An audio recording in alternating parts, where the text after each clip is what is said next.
Nous vous en parlions plus tôt dans ce journal. La Monaco Blue Initiative est arrivée à son terme. Mais dans 3 mois, Monaco organisera un autre événement en faveur des océans, le Blue Economy and Finance Forum, juste avant l'ouverture de la conférence des Nations Unies sur l'océan. Et nous en parlons avec mon invité. Bonsoir Olivier Poivre d'Arvor. Bonsoir. Merci beaucoup d'avoir accepté notre invitation sur TV Monaco.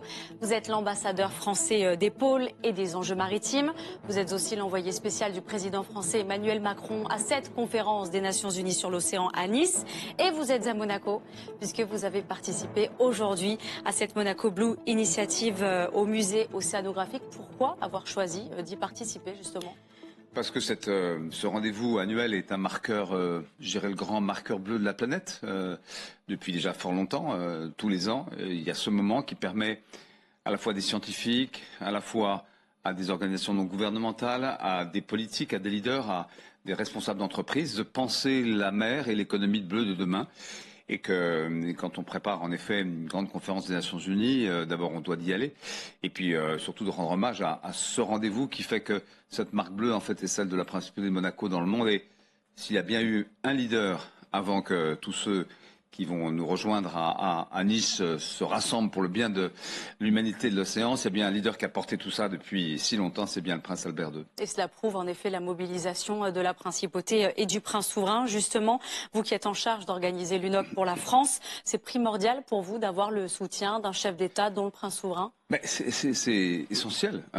Et dans le fond, le choix de Nice comme ville d'accueil de cette grande conférence, qui sera la plus grande conférence jamais organisée sur l'océan, la 3e conférence des Nations Unies, la 2e que la France va organiser 10 ans après seulement la COP climat, donc en 2015. Il fallait d'abord avoir une ville qui puisse accueillir, une ville si possible, et c'est le cas évidemment au bord de la plus belle des mers, mais il fallait aussi être pas loin d'un pays extrêmement actif et même, je dirais, pionnier sur ces sujets.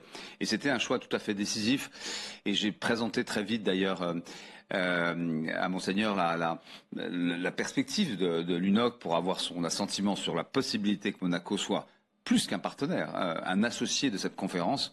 Et donc partant de là, ça fait 2 ans que nous construisons ce chemin vers un océan meilleur. Et alors justement, comment voyez-vous le fait que la principauté soit si engagée, puisque juste avant l'ouverture de l'UNOC, les 7 et 8 juin, il y aura un événement au Grimaldi Forum qui est le Blue Economy and Finance Forum. Comment est-ce que vous voyez cette réunion pré-UNOC, entre guillemets ? C'est en fait la même histoire, c'est que la conférence des Nations Unies, c'est 5 jours de négociations politiques. Là, il y aura une centaine de chefs d'État et de gouvernement, dont le souverain évidemment, et puis les présidents que l'on peut imaginer, le président Lula, le premier chinois, seront là et pendant 5 jours ils vont discuter. Et puis à la fin de ces 5 jours ils vont décider. Donc ces accords de Nice pour l'océan qui vont sortir seront, je pense, j'espère en tout cas, aussi importants que les accords de Paris pour le climat.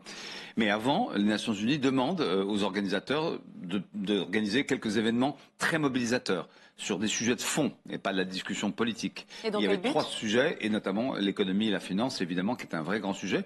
L'autre étant la science qui se tient à Nice, et puis le 3e, encore à Nice, sur la question de l'élévation du niveau de la mer. Mais l'économie bleue et la finance bleue, c'est évidemment capital parce qu'il faut investir dans l'océan, sinon, si on veut le restaurer, si on veut le développer, si on veut l'exploiter durablement, ça ne marche pas. Mais cette économie bleue, c'est quoi, Olivier Poivre d'Arvor ? Est-ce que l'on parle de yachts propres ou d'utiliser l'énergie de la mer comme de l'énergie renouvelable ? On parle de beaucoup plus que ça. Vous savez qu'on a calculé, le CDE va sortir les chiffres là à l'occasion d'un grand moment qui s'appelle SOS Océan, qui va se tenir dans maintenant quelques jours, le 30 et le 31, fin mars à Paris, précédé d'un grand festival, la Grande Marée au musée de la Marine. Et le CDE va sortir un chiffre qui est très simple. Si l'océan était une économie, ça serait la 5e économie mondiale. C'est dire que... Et c'était la 7e économie il y a 10 ans. C'est tout ce qu'on connaît, c'est-à-dire c'est la pêche, c'est l'armement naval, c'est le transport maritime qui représente 96% du transport mondial. C'est évidemment aussi le tourisme bleu, c'est l'aquaculture, c'est les énergies renouvelables, vous l'avez dit, c'est les câbles, c'est les ports, c'est le shipping, c'est le yachting, c'est plein de choses qui aujourd'hui, bout à bout, font que l'océan, d'abord, nous est indispensable, et 2, nous sommes reliés physiquement et économiquement, les populations, puisque c'est 10 milliards d'habitants que nous serons en 2050. Près de 75% vivront à moins de 70 km d'un littoral. Et combien d'argent faudrait-il mobiliser lors de cette UNOC en juin ? Il faut plutôt que d'annoncer des chiffres, parce que vous savez, le problème souvent des COP, c'est qu'on annonce des chiffres extraordinaires pour l'adaptation, et puis d'une année sur l'autre, on se rend compte que ça va plus mal. Donc là, en l'occurrence, il faut savoir à quoi ça va servir.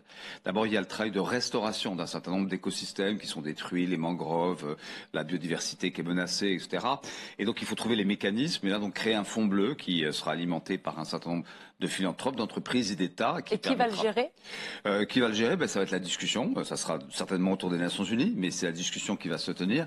Et puis il y aura évidemment des financements d'infrastructures. Vous savez, les câbles, c'est des investissements, les énergies renouvelables. Donc là, les pays vont annoncer des financements. La Banque mondiale, le FMI, toutes les banques de développement aussi pour le développement de l'économie bleue dans un certain nombre de pays, notamment les États insulaires menacés par. Et c'est l'ONU aussi, Olivier Poivre d'Arvor, qui doit s'assurer que cet argent soit bien versé. On a vu récemment la COP 16 à Rome, 200 milliards de dollars, qui s'assure que ce soit bien versé et pour les bonnes causes. Écoutez, le climat, c'est un grand problème qu'on ne va pas uniquement traiter avec de l'argent. C'est un vrai problème. Et je ne suis pas certain que les COP, biodiversité ou climat, puissent être favorables dans l'avenir. L'océan, c'est beaucoup plus simple. L'océan, à part les sujets du changement climatique, l'élévation du niveau de la mer par exemple, mais il s'agit un peu de réparer, mais il s'agit surtout de penser l'exploitation durable. Donc c'est beaucoup de solutions. Et les solutions, ça intéresse qui? Les citoyens et puis les entreprises. Donc je pense par exemple à une chose très simple.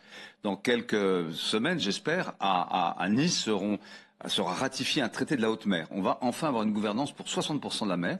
Et bien à ce moment-là, il faut aller chercher ce qui est dans la mer, les ressources génétiques, les ressources halieutiques, et puis organiser le partage. Et donc il y aura des investissements privés, de même que pour la science, on va lancer un grand programme, et j'espère que Monaco, j'en suis certain, sera partenaire, le plus grand programme d'exploration scientifique de l'océan, qu'on connaît mal, la mission Neptune, et là je pense qu'on n'aura pas de difficulté à trouver des organismes scientifiques, mais aussi des partenaires privés, des philanthropes. Et quelles seront les autres priorités pendant cette UNOC, en plus que le traité sur la haute mer notamment? Écoutez, la lutte contre la pollution plastique, la décarbonation du transport maritime, le sujet de l'élévation de la mer, je l'ai dit, la lutte contre tout ce qui est pêche illégale, illicite, la surpêche, penser les câbles de demain, c'est absolument essentiel, y compris en termes de sécurité. La sécurité maritime, évidemment, qui dans certains endroits, on l'a vu à Suez, on le voit dans d'autres endroits, dans le golfe de Guinée, est menacée. Et puis de penser surtout un rapport harmonieux sur les 5 années à venir, avec des engagements forts de tous les pays qui seront présents ici. C'est une conférence des Nations Unies, 196 pays, qui annoncera, je le pense, je l'espère, en tout cas ça sera notre cas, des nouvelles aires marines protégées, et puis des engagements volontaires qui, pour le coup, seront vérifiés de manière très pointilleuse par les Nations Unies à la prochaine COP Océan qui se tiendra dans 2 ans. Et quels pays seront là? Est-ce que vous êtes déjà en mesure de nous dire ce soir quels pays ont répondu présent et au contraire ceux qui ne viendront pas? Non, tous les pays seront présents. C'est une conférence des Nations Unies. Donc, même les États-Unis? Oui, les États-Unis sont bien sûr présents, absolument, tout à fait présents. Je ne peux pas vous dire exactement à quel niveau. Donald Trump. Je peux pas vous le dire. Vous savez, en général, ils décident en gros un mois avant. Mais l'important, c'est qu'évidemment, oui, dans ce concert des nations aujourd'hui, les Russes, les Américains, les Canadiens, les Mexicains, qui parfois ont des débats sur un autre type de sujet, à mon avis, c'est pas un pari, c'est plus qu'une intuition. Je pense que ce sujet de l'océan, qui n'est pas un sujet conflictuel dans le fond, qui est un sujet de conviction aussi, que nous partageons un espace très fragile qu'il faut exploiter, certes, mais durablement, on va trouver des très bons consensus, et ce malgré, en effet, ce contexte géopolitique un peu particulier qui est celui d'aujourd'hui. Et il vous inquiète, ce contexte ? En tant que citoyen, il m'inquiète, mais je crois que tous les citoyens et tous les amoureux de la paix sont inquiets. Mais pour l'UNOC ? Non, je ne crois pas. Je pense que vous savez, ça va être la première conférence des Nations Unies donc, qui réunit les 196 pays, des pays qui s'apprécient plus ou moins. C'est la première depuis 1 an. Il n'y en aura pas eu d'autres.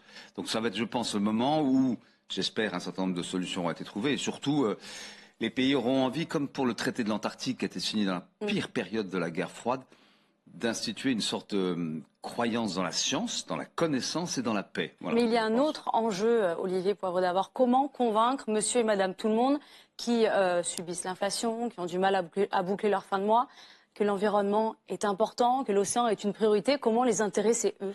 Parce que ça les fait rêver, parce que l'océan fait rêver. Le climat, ça ne fait pas rêver. C'est pour ça que c'est plus compliqué. Mais l'océan, tout le monde a une perception, même les pays qui sont dans l'espace terrestre. Oui, ça fait rêver. Donc, par exemple, la connaissance scientifique, Cousteau, ça fait rêver des générations, comme Jules Verne. Avec le programme Neptune, on va pendant 10 ans explorer tout cet océan, découvrir des forêts tropicales sous-marines, découvrir des espèces nouvelles, comprendre comment ça fonctionne et surtout comprendre notre rapport avec cette machine magnifique. Et au-delà du rêve, il y a des réalités économiques. Beaucoup de gens vivent de l'océan, beaucoup de populations vivent de l'océan. Et surtout, beaucoup de gens y passent au moins un mois par an pour y passer des vacances. Et donc ce rapport, il existe, il est assez physique. Vous comptez sur l'humain, sur le sentiment à ce moment-là? L'eau, c'est 80% de la surface de la planète. Et nous sommes 80% faits d'eau. Donc je pense que cette rencontre, elle est sinon évidente, mais en tout cas, elle est très prometteuse. Alors s'il devait y avoir accord à Nice, pour vous, quel est le point essentiel à noter? Quelle est la priorité absolue? Que l'ensemble des pays, des Nations Unies, ensemble, décident de ratifier un traité qui va permettre que 60% de la haute mer, c'est-à-dire 40% de la planète, soit gouvernée de manière équitable, avec le partage des richesses et des ressources génétiques et halieutiques avec l'ensemble des pays du monde, et qu'on fasse de cet espace de la haute mer, c'est-à-dire tout ce qui n'appartient pas aux États, mais ce qui est le bien en commun, qu'on affirme l'importance de ce bien commun de l'humanité. Il n'y en a pas tant que ça. Je vois le débat qui se passe autour de l'espace. Je pense que c'est plus important aujourd'hui d'aller sur Neptune, en quelque sorte, d'aller chercher Neptune bleu, que d'aller sur Mars. Donc je fais ce pari aussi qu'il aura le mérite peut-être de ramener un certain nombre de pays à la réalité d'une évidence, c'est que nous sommes l'océan. Et Monaco est l'océan. À l'issue de cette conférence, Olivier Poivre d'Arvor, vous misez sur une déclaration de Nice ou bien Nice sera plutôt la première étape de quelque chose de plus formel? Non, le président de la République, Emmanuel Macron, veut, et je suis là pour l'aider à le faire, qu'il y ait des accords de Nice pour l'océan, des accords avec... Une vraie déclaration onusienne alors? Oui, avec le consensus du maximum de pays. Et puis s'il y a des pays qui souhaitent, par exemple, je sais pas, exploiter les grands fonds marins, ça sera leur sujet. Mais nous aurons en tout cas une déclaration ambitieuse et qui sera aussi l'issue de ces discussions. Donc il y a encore pas mal de suspense, il faut qu'on travaille. Et qui sera peut-être remise en cause, on l'a vu avec les accords de Paris?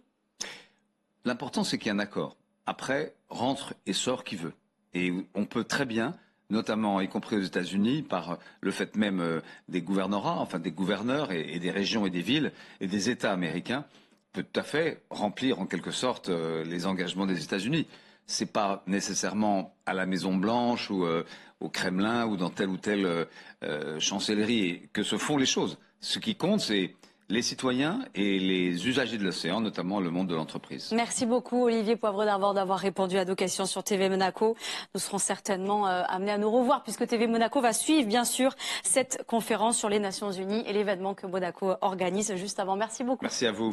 Voilà, c'est la fin de ce journal. Je vous laisse en compagnie de Mathieu Laurent pour la Rocasphère. Belle soirée, à demain.